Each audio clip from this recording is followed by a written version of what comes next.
이 밤에 함께 말씀을 나누어 보려고 합니다. 우리에게 익숙한 오병이어 그 기적이 담긴 그 사건을 좀 나누어 보려고 합니다. 아마 그 당시에 그 자리에 모인 사람들 중에 남자만 한 5천 명쯤 된 것 같습니다. 이 남자의 수만 5천 명이니까 아마 최소한 15,000명에서 많으면 2만 명 그 이상의 사람들이 이렇게 많이 모여든 것이죠. 그런데 그 많은 인파들을 예수님께서 보리떡 5개와 물고기 2마리로 그 사람들 모두를 배부르게 먹이셨던 그 놀라운 기적의 사건이 오늘 본문에 담겨져 있습니다. 어린아이 하나가 혼자 이 점심을 해결하기 위해서 싸웠던 그 작은 도시락 하나로 그 많은 사람들이 배부르게 먹었던 이 오병이어의 기적은 정말로 놀라운 기적과도 같은 말씀입니다. 그런데 우리가 잘 아는 것처럼 우리 사람은 늘 이 기적에 초점을 맞추어서 이 말씀들을 묵상해 나가지만 사실 성경은 늘 기적 자체에 초점을 두진 않으십니다. 그다음 무엇에 초점을 두십니까? 그 기적을 행하신 예수님에게 초점을 두게끔 하시지요. 예수님께서 지금 그 기적을 왜 행하셨는지, 그 기적을 통해 지금 우리에게 뭘 말씀하시려는지 그것에 좀 집중해라 라는 의미를 담아서 늘 기적에 대해서 말씀해 주시는 것이지요. 예수님의 제자들이 기적을 행할 때에도 마찬가지였습니다. 항상 사람들은 이 기적에만 관심이 있었지요. 이 기적을 행하게 해주시고 이 기적 자체를 베풀어 주신 그 하나님을 바라보는 것이 아니라 그 기적을 행했던 어떤 베드로라든지 사도 바울을 주목했고 그 기적, 그 놀라움 자체에 주목했던 것을 보게 됩니다. 기적을 통해 살아계신 하나님과 우리 모든 죄인들을 향한 그 하나님 아버지의 마음, 그 뜻을 좀 깨달으라고 이 기적을 행해 주신 건데 연약한 죄인들은 늘 그 놀라운 기적에만 초점이 맞추어져서 거기에 집중하는 것이지요. 우리가 말씀을 읽어 내려가다가 이 말씀 가운데 어떤 놀라운 기적의 말씀이 등장하면 곧바로 이 부분을 염두에 두셔야 됩니다. 내가 이 기적 자체에 집중하는 것이 아니라 지금 이 말도 안 되는 기적을 왜 행하셨는지, 왜 이 말씀을 나에게 허락해 주셨는지 그 부분을 먼저 염두에 두셔야 되는 것이지요. 특별히 사도행전 14장을 보시면은 이 연약한 죄인들이 기적을 얼마나 오해하는지 분명하게 드러나는 것을 보게 됩니다. 바울과 바나바가 루스드라라는 지역에서 이 복음을 증거할 때 있었던 일입니다. 그때 날 때부터 걷지 못했던 한 번도, 그러니까 태어나서 걸어본 적이 한 번도 없는 그 사람을 만나게 되었고 그 사람을 일으켜 세우고 그 사람이 걷게끔 하는 기적을 바울과 바나바가 행했던 그 사건의 말씀입니다. 그에게 복음을 선포했고 일어나 걸으라 라고 말했더니 정말로 기적과도 같이 한 번도 걸어본 적이 없던 그 사람이 일어나 걸었던 것입니다. 그때 성령의 충만함을 입은 바울이 그 복음을 전했고 예수 그리스도의 이름으로 그 기적을 행했기에 그 놀라운 말씀들이 이루어진 것입니다. 그런데 이를 목격한 수많은 사람들이 그 기적에만 초점을 맞추게 되는 것을 보게 됩니다. 오히려 이 바울과 바나바에게 집중을 했고 그들이 이 신이 인간의 모습으로 우리를 찾아왔다라고 여기면서 자신들이 그 우상들에게 드렸던 그 제사의 도구들을 전부 가져와서 바울과 바나바에게 제사를 드리기 위한 그런 준비를 하는 것까지 보게 됩니다. 정말로 어리석고 엉터리 같은 모습이지요. 그런데 바울이 자신이 행한, 그러니까 하나님께서 허락해 주신 그 능력을 힘입어서 자신이 행한 그 기적을 보고 하나님이 아니라 자기 자신에게 주목하는 그 어리석은 사람들을 향해서 바울이 이렇게 말하는 것을 보게 됩니다. 사도행전 14장 15절의 말씀입니다. 15절 이르되 여러분이여 어찌하여 이러한 일을 하느냐 우리도 여러분과 같은 성정을 가진 사람이라 여러분에게 복음을 전하는 것은 이런 헛된 일을 버리고 천지와 바다와 그 가운데 만물을 지으시고 살아계신 하나님께로 돌아오게 함이라. 아멘. 기적이 지금 왜 일어났는지 전혀 감을 못 잡고 있는 그 사람들에게 왜 지금 이 놀라운 기적이 일어났는지 그 이유를 분명히 설명해 주고 있습니다. 그리고 이 말씀을 통해서 우리는 성경에 종종 등장하는 이 기적의 참된 의미를 알 수가 있는 것이지요. 기적은 오직 살아계신 하나님을 드러내고 그 하나님의 뜻과 계획을 이루어가는 것에 사용되는 하나의 도구에 불과하다라는 것을 분명히 알 수 있게 됩니다. 절대로 그 이상도 그 이하도 아니라는 것이지요. 하나님께서 자신의 뜻을 이루어가시기 위해 자신의 살아계심을 드러내시기 위해 사용하는 그 수많은 도구들 중에 하나에 불과하다는 것입니다. 오늘 우리가 함께 나누게 될 이 오병이어 기적도 당연히 마찬가지겠지요. 떡 5개와 물고기 2마리로 수많은 사람들을 배불리 먹이셨던 이 놀라운 기적 그 자체가 중요한 게 아닙니다. 하나님께서 이 오병이어 기적이 담긴 이 본문 말씀을 기록하셔서 우리에게 주신 그 이유가 무엇인지, 이 말씀에 담긴 의미가 무엇인지를 우리는 파악을 해야 되는 것입니다. 이 점을 염두에 두고 우리 오늘 함께 나누게 될 그 본문을 보시면은 좀 더 이렇게 풍성하고 놀라운 묵상이 이루어지게 될 것입니다. 먼저 이 오병이어 사건에 대해서 좀 말씀을 드려 보려고 합니다. 굉장히 익숙하고 굉장히 자주 들었던 말씀입니다. 근데 여러분, 성경에는 참 많은 기적들이 등장하는데 어떻게 말하면 이 성경이라는 책은 기적으로 가득한 책이다 이렇게 말해도 무방할 정도로 정말 많은 기적의 내용들이 담겨 있는 것을 보게 됩니다. 그런데 특별히 우리가 함께 보고 있는 이 요한복음을 포함한 4개의 복음서에는 예수님이 행하셨던 그 놀라운 기적들에 대해서 굉장히 구체적이고 자세하게 기록하고 있는 것을 보게 됩니다. 그런데 마태, 마가, 누가, 요한 이 각자의 저자들마다 그 저작 동기와 수신자들이 완전히 달랐기 때문에 이 디테일한 부분에서 조금씩 차이가 보이는 것을 보게 됩니다. 예를 들면 이 마태복음에 있는 내용은 마가복음에 없을 수 있는 것이고, 누가복음에 있는 내용은 요한복음에 없을 수 있다는 것입니다. 이것은 이 복음서를 기록한 각 저자들이 성령의 영감을 받아서 그 목적과 취지에 맞게 어떤 것을 넣고 어떤 것을 빼는 그 과정을 이루어가다 보니까 일어났던 굉장히 자연스러운 모습인 것이지요. 특히 우리 오늘 함께 나누게 될 이 요한복음은 모든 성경 66권 중에 가장 마지막에 기록되지 않았습니까?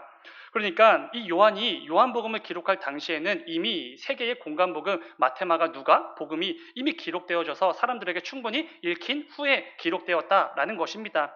그렇다면 당연히 요한은 이 복음서를 기록할 때 이미 다른 세 개의 공간복음에 기록되어져 있는 내용들을 똑같이 또 기술할 필요가 없었던 것입니다. 필요성을 느끼지 못했던 것이지요. 그래서 요한복음에는 다른 세 권의 복음서에는 없는 내용들로 가득한 것이 특징입니다. 근데 여러분, 중요한 것은 제가 이 말씀을 드리려고 이 설명을 드렸는데, 그럼에도 불구하고 4개의 복음서 이 모두에 기록된 사건이 있다면 그 사건은 어떻게 받아들이면 되겠습니까? 아, 정말 중요하구나. 이거 정말 핵심이 되기 때문에 4개의 복음서, 4개의 저자가 다 기록했구나. 우리는 얼마든지 이렇게 묵상할 수 있습니다. 반드시 이 성경의 흐름 가운데 꼭 필요한 내용이기 때문에 하나님께서 넣으라고 영감을 주셨던 것이지요. 4개의 복음서 모두에 담겨져 있는 기적 사건은 딱 2개입니다. 하나는 이 예수님께서 부활하셨던 그 기적의 부활 사건인데, 다른 하나는 무엇일까요? 제가 이 청소년부 예배 때 우리가 은퀴즈라고 해서 아이들에게 성경 퀴즈를 내는데 한번 맞춰보시기 바랍니다. 이 4개의 복음서가 가운데 이 2개의 기적 사건이 전부 다 기록되어져 있는데, 하나는 예수님의 부활 사건이고, 그렇다면 다른 하나는 뭘까요? 네, 흐름상 오늘 우리가 함께 나누게 될 오병이어 기적이겠죠. 네. 여러분들이 다 아시는데 이제 말을 못 하셨을 분이 다 아시는 거라 믿습니다. 이 놀라운 건데요. 하나는 죽은 지 사흘 만에 사망을 이기시고 다시 부활하신 예수님의 부활 사건, 그 기적이 담겨져 있습니다. 그런데 또 하나의 기적은 놀랍게도 오늘 우리가 함께 나누게 될 이 오병이어 기적이 담겨져 있다는 것입니다. 근데 여러분, 조금 이상하지 않습니까? 물론 이 보리떡 5개와 물고기 2마리로 그 수많은 사람들, 실제로 아마 수만 명이었겠지만 그 수많은 사람들이 배불리 먹은 사건, 말도 안 되는 기적이기는 합니다. 그런데 잘 생각해 보시면은 사람이 죽었다가 다시 살아나는 것만큼 기적처럼 느껴지지는 않습니다. 당연히 이 사람이 죽었다가 다시 살아났던 그 이야기가 있다면 그게 더 중요한 기적 사건이겠지요. 그렇다면 여러분, 4개의 복음서 모두에 기록될 만큼 중요한 기적을 뽑는다면은 하나는 예수님의 부활 사건일 것이고, 다른 하나는 무엇이겠습니까? 죽은 나사로가 살아났다네, 그 말씀입니다. 당연히 죽은 나사로가 죽었다가 다시 살아났던 그 부활의 기적의 사건이 담겨야 맞는 것 같습니다. 이 기적의 경중을 따지는 게 조금 어려울 수도 있겠지만 그냥 표면적으로 봐도 더 중요해 보이고 더 강력한 기적처럼 보입니다. 죽은 사람이 다시 살아났으니까요. 중요성으로 보나 기적의 강도로 보나 아무리 봐도 죽은 나사로 이야기가 더 중요해 보입니다.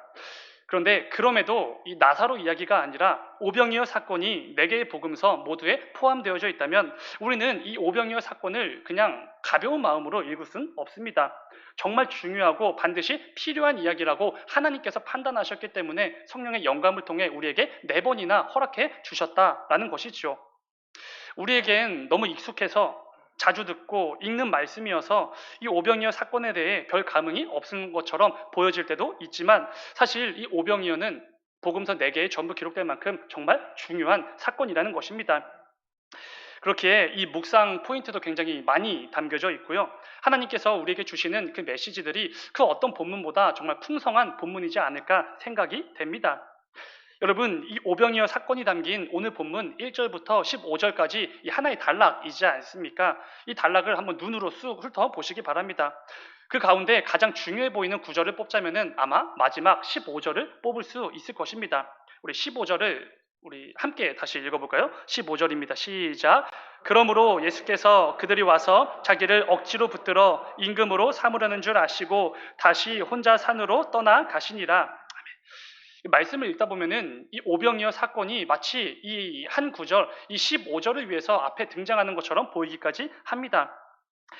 이 15절 말씀에 의하면 오병이어 기적을 체험한 그 수많은 사람들이 예수님을 억지로 자신들의 임금으로 삼으려고 했던 것을 알 수 있습니다. 이것은 예수님을 통해 그 놀라운 기적을 체험했던 그 수많은 사람들, 그들이 그 기적에 완전 취해서 오직 예수님의 능력만에 집중해서 그 능력을 통해 이제는 좀 편하게 먹고 살아보자, 이런 좀 잘못된 욕심, 잘못된 마음을 가지고 예수님을 따랐다, 예수님을 이렇게 끌어들였다, 이렇게 볼 수 있는 말씀입니다. 그런데 예수님이 오병이어 기적을 행하신 진짜 이유가 있지요. 우리는 이 한 단락만 본 게 아니라 요한복음 전체를 다 읽었다고 가정하에, 그렇다 보면은 이 예수님께서 오병이어 기적을 갑자기 대뜸 행하신 게 아니라는 것을 충분히 알 수 있습니다. 뒤에 이어지는 35절의 말씀을 보면은 그래서 오병이어 기적을 행하셨구나라는 것을 알 수 있는 것이지요.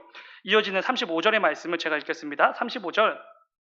예수께서 이르시되 나는 생명의 떡이니 내게 오는 자는 결코 줄이지 아니할 터이요 나를 믿는 자는 영원히 목마르지 아니하리라. 아멘. 이 말씀을 하시기 위해서 오병이어 기적을 행하신 것입니다. 오병이어는 예수님께서 생명의 떡이 되신다라는 것을 직접적으로 보여주시기 위해 행하신 기적이었죠. 생명의 떡이 무엇입니까? 사람들이 이 육체의 음식, 그 떡을 먹음으로 생명을 유지하고 살아갈 수 있는 것처럼 우리의 영혼이 살아가려면 생명의 떡, 이게 필요하다는 것입니다. 육체의 떡을 먹지 않으면 죽는 것처럼 이 영적인 떡을 먹지 않으면 우리는 죽게 된다라는 것이지요. 근데 중요한 것은 우리에게 반드시 필요한 그 영적인 생명을 유지하기 위해서 필요한 생명의 떡이 무엇이라는 것입니까? 바로 예수님이시라는 것이지요. 예수님은 자신이 바로 그 생명의 떡이라는 것을 가르쳐 주시기 위해 오병이어 기적을 선행으로 보여주셨던 것입니다. 그런데 안타깝게도 예수님 당시에 그 사람들은 예수님의 능력을 통한 그 기적에만, 그 힘에만 집중했던 것이지요. 오히려 그 기적, 그 예수님의 그 능력을 통해서 어렵고 힘든 상황들을 헤쳐나가고 조금 더 편하고 조금 더 부유한 삶을 이어가기를 원했던 것입니다. 기적을 행하신 예수님의 의도와는 완전히 다르게 나아갔던 것이지요. 그래서 그 위대한 기적을 체험하고도 고작 이 세상의 유익을 위해 이 세상의 그 배고픔을 해결하기 위한 왕으로서 예수님을 초청하고 있는 것입니다. 그런데 여기서 예수님께서 보여주신 이 모습이 반응이 정말로 중요하고 귀합니다. 오늘 말씀의 핵심이 되는 부분이기도 한데요. 사람들이 자신을 억지로 왕으로 삼으려고 하는 것을 아시고 우리 주님께서 어떻게 행동하십니까? 말씀을 보면 다시 혼자 산으로 가셨다 이렇게 기록하고 있습니다. 백성들을 피해서 산으로 가셨다 이렇게 말씀을 하시는 것이지요. 이 표현은 사실 복음서에 굉장히 자주 등장하는 표현입니다. 예수님이 혼자 산으로 가셨다. 이거는 다른 게 아니죠. 오직 하나님 아버지와 1대1로 개인적인 만남, 개인적인 교제, 그 풍성한 그 은혜를 누리는 그 기도의 자리로 나아가셨다. 이렇게 이해하시면 되는 말씀입니다. 이것을 통해 우리가 또 분명히 알 수 있는 부분이 있죠.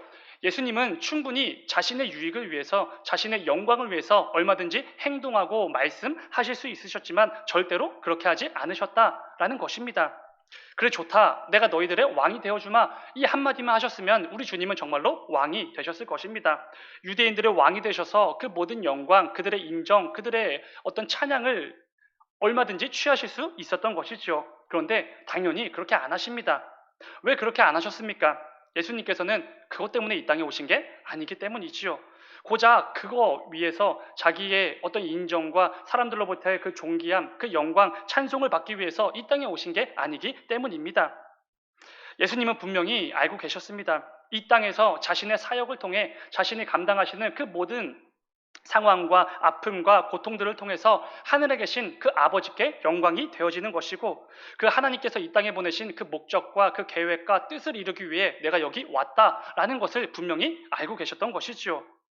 분명한 것은 예수님은 내 일이 아니라 하나님 아버지의 일을 위해서, 하나님의 영광을 위해서 이 땅에 오셨다는 것을 분명히 인지하고 계셨다라는 것입니다.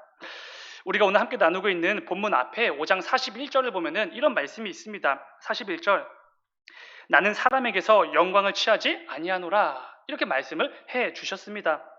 예수님께서는 절대로 사람에게서 영광과 어떤 인정을 취하지 않으시는 분이시지요. 왜 그렇겠습니까?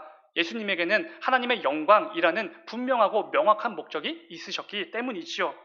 예수님은 무슨 일을 하시든지 누구를 만나든지 어떤 상황에 처해지시든지 늘 하나님의 영광을 먼저 생각하셨습니다. 사람들의 시선, 사람들의 평가, 그 손가락질, 비난 절대로 신경도 쓰지 않으셨습니다. 오직 하나님 아버지만 바라보고 그 모든 것들을 감당해 내셨지요. 자기 자신을 위한 내 일이 아니라 언제나 하나님을 위한 하나님의 일을 감당해 나가셨던 것입니다. 그리고 이것이 우리가 오늘 함께 나누고 있는 이 본문 6장 1절부터 15절 말씀에 분명하게 드러나고 있는 것이지요. 사랑하는 여러분, 저와 여러분은, 그리고 여기 계신 대부분의 분들은 우리 교회 공동체에서 많은 일들을 감당하고 계십니다. 그리고 앞으로도 하나님께서 맡기신 그 귀한 사역들을 얼마든지 놀라운 곳에서, 가장 아름다운 곳에서 그 사역들을 감당해 나가실 만한 분들이십니다. 그런데 그때마다 이 오늘 말씀을 기억하셔야 됩니다. 특별히 오늘 말씀에서 예수님께서 몸소 실천하여 보여주셨던 그 모습으로 사역을 감당할 수 있어야 한다는 것이죠. 어떤 모습입니까? 오늘 말씀의 제목처럼 내 일이 아니라 하나님의 일을 감당하는 그 모습이 우리에게 반드시 있어야 된다는 것입니다.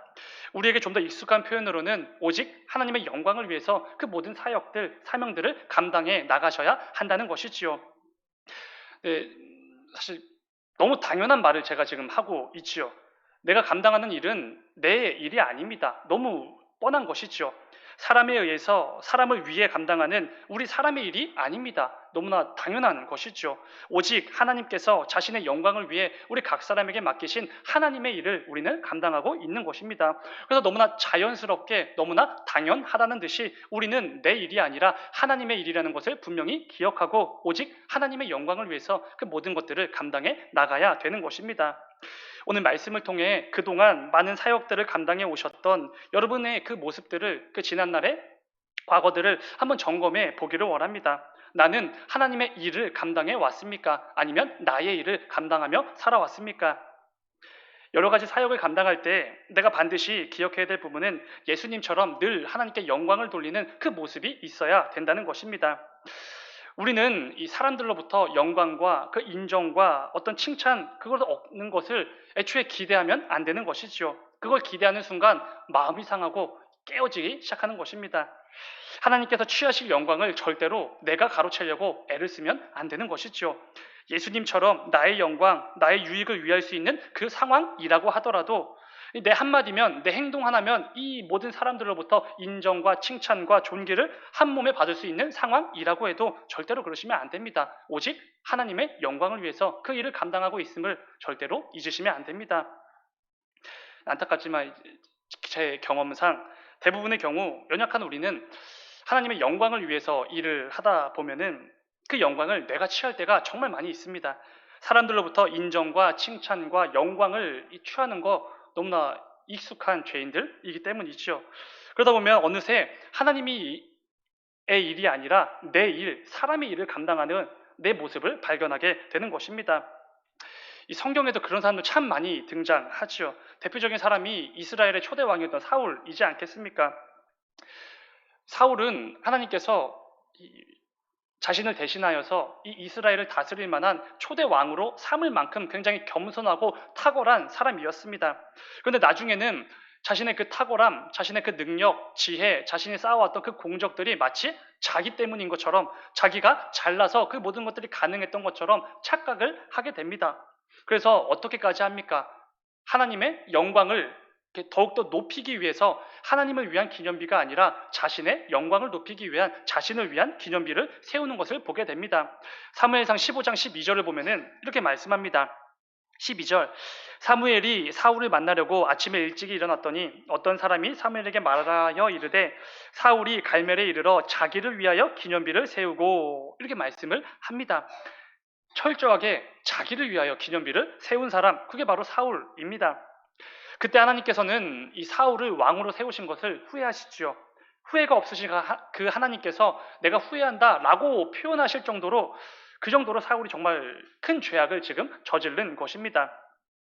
사랑하는 여러분, 그런데 이 사울의 모습을 보면서 절대로 이 손가락질하거나 혀를 찰 수 없는 사람들이 바로 우리들입니다. 우리들은 적어도 이 사울에게 뭐라고 할 수 없는 사람들이 있죠. 우리 역시 이 하나님의 일을 감당하다 보면은 처음에는 하나님의 영광을 위해서 감당하는 것처럼 보였지만 어느 순간 그 영광, 그 존귀, 그 인정, 그 칭찬, 사람들로부터 받게 될 그 모든 찬양들을 내가 취하고 있을 때가 얼마나 많은지 모릅니다. 그러다가 조금만 그 찬양이 다른 곳으로 가게 되면은 굉장히 마음이 상하고 마음이 삐뚤어지고 그 가운데 공동체가 깨어지게 되는 것이지요. 이 부분을 반드시 염두에 두셔야 됩니다. 교회 역사상 정말로 위대하고 탁월했던 주의 종들이 정말 어이없게 어처구니 없는 일들로 무너지고 타락하는 모습들을 정말 많이 보게 됩니다. 그런데 그 여러 가지 이유들이 있겠지만 근본적인 이유는 이것이지 않겠습니까? 하나님이 일이 아니라 내 일을 했기 때문입니다. 하나님의 영광을 위해서가 아니라 내 영광을 위해서 그 일들을 어느 순간 감당했기 때문에 그 말도 안 되고 어처구니 없는 이유들로 무너지게 되는 것이지요. 하나님께서 맡기신 일을 마치 내 일인 것처럼 열심을 다해 감당하는 것은 좋겠지만 문제는 보통 이런 경우에 그 일이 마쳐진 후에 하나님께서 취하셔야 할 그 영광을 내가 취할 때가 정말 많다는 것입니다. 사실 이거는 일을 잠시 맡기신 하나님 입장에서는 굉장히 불쾌하고 불편한 상황이지요. 우리나라에 정말 많은 이단들, 사이비들이 있지 않습니까? 특히 이 사이비 교주들은 하나님의 영광을 가로챈 정말 정말 이 큰 죄를 지은 사람들입니다. 하나님께서 맡기신 사역을 잘 감당하다가 성도들이 칭찬과 인정을 조금씩 해주자 마치 자기가 진짜 잘난 것처럼 착각을 해서 더 많은 영광과 그 인정을 받기 위해 뭔가 이렇게 좀 잘못된 것을 가르치기 시작하는 것이지요. 그러다가 어디까지 나아가게 됩니까? 자기가 신이 되어 버립니다. 메시아가 되는 것이지요. 예수님 다시 오신다고 말씀해 주셨는데 자기가 그 다시 오신 예수라고 갑자기 말하기 시작하는 것입니다. 중요한 것은 그들도 처음부터 사이비는 아니었다는 것이지요. 어느 순간 하나님께서 맡기신 그 하나님의 일을 마치 내 일인 것처럼 여기면서 살아가다가 하나님의 영광을 내가 취하고 하나님께서 받으셔야 할 그 찬양과 그 인정들을 내가 취하기 시작하다가 이제는 내가 메시아라고 착각을 하기 시작하는 것이지요. 중요한 것은 하나님의 일을 감당하는 사람들이 오직 하나님께만 영광을 돌리는 것, 오직 하나님의 일을 감당하는 것 절대로 쉽지 않다는 것입니다. 우리 역시 사역을 감당하다 보면 그런 경우도 정말 많이 있지요. 그러나 그때마다 오늘 말씀을 꼭 붙드시길 바랍니다. 특별히 이 자리에 계신 우리 교회에서 많은 일들을 감당하고 계신 우리 모든 일꾼들에게 이 말씀을 꼭 붙드시라 한번 권면을 드립니다.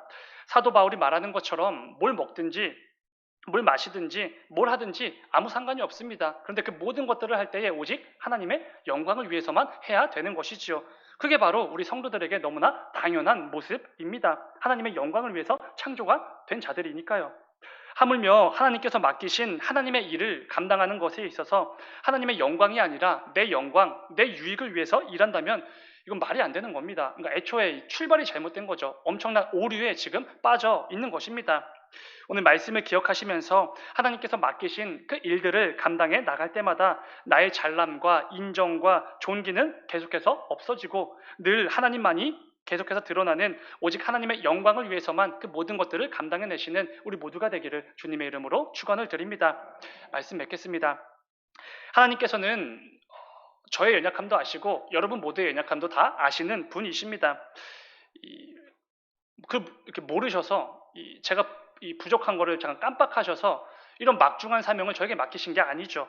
그 형편없는 모습들, 그 엉터리 같은 모습들 다 아시면서도 우리 각 사람에게 말도 안 되는 하나님의 계획, 그 뜻을 이루어가는데 꼭 필요한 하나님의 사명을 우리에게 맡겨주신 것입니다.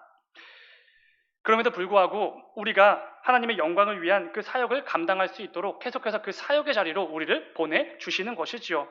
그렇게 우리는 늘 성령 하나님의 인도하심을 구할 수 있어야 됩니다. 늘 기도로 하나님의 뜻을 분별해 낼 수 있어야지요. 내게 맡겨진 사역들 절대로 내 일도 아니고 사람의 일도 아니고 이 교회의 일도 아니라 오직 하나님의 일이고 하나님의 영광을 위한 일이란 거 반드시 명심할 수 있어야 된다는 것입니다.